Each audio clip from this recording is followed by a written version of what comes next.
Company for Boco.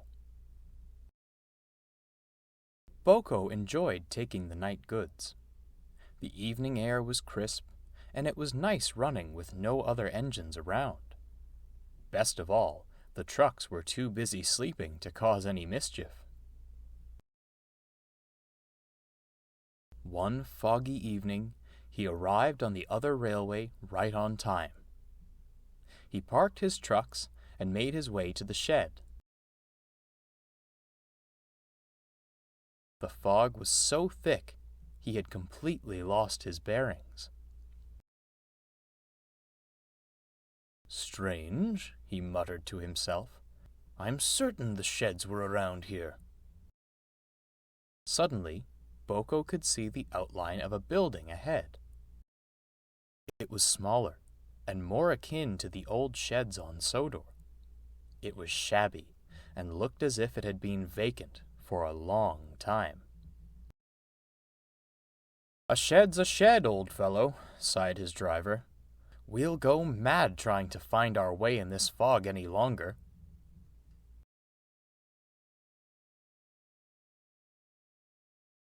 He rolled silently into the shed and said good night to his driver. Now, Boco was alone. He stared out into the yard. All was silent. No trucks being pushed around, not even the distant sound of diesel horns. It was as if the fog muffled the world around him. "Why, hello!" Boco jumped. Beside him was an old tender engine. "It's not often I have visitors," he said in a warm but weary tone. "I'm sorry," he stuttered. "I didn't mean to intrude. My driver and I got lost in the fog and—" "No need to apologize," chuckled the engine. "Fog can lead you places you don't expect to be. Besides, it's nice to have company for a change."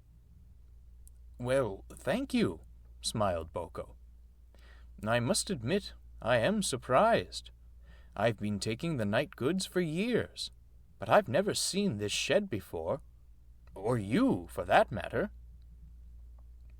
The old engine chuckled again. "You're not the only one. Seems I'm invisible to most who work here." The engine eyed Boco up and down. "You're a Sodor engine, aren't you?"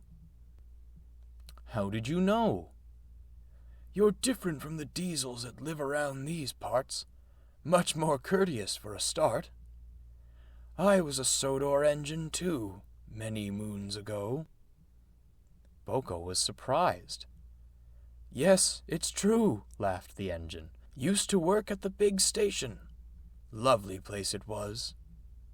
The engine sighed and looked down at his buffers.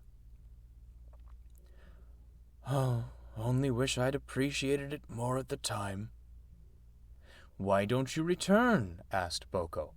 "I'm sure the fat controller would welcome you back with open arms." "Oh, no," stammered the engine. "He didn't have the patience for an engine like me." "Nonsense," smiled Boco. "He certainly wouldn't want to see you in a state like this. Tell you what, come back with me tomorrow." The old engine ignored this. "Tell me," he asked, "is Edward still around?" "Oh, yes," replied Boco. "I work on his branch line." "Ah, I am glad to hear it," smiled the engine.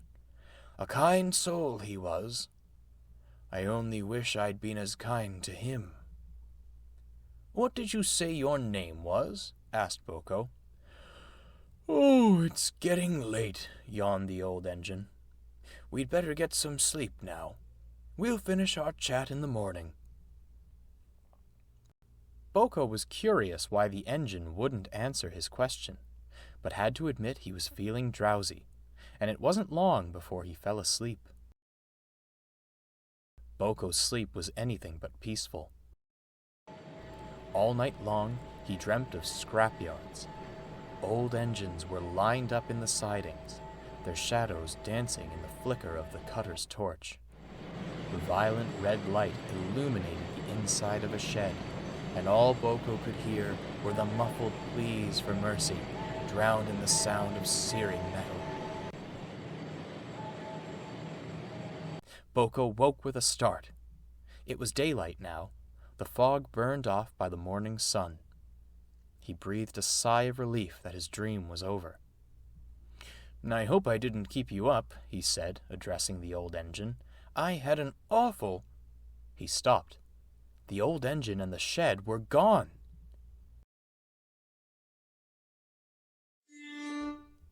"You'll do a number on your engine staying out in the cold all night."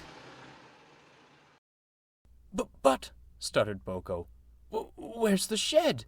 And the engine?" "Batty old Boco."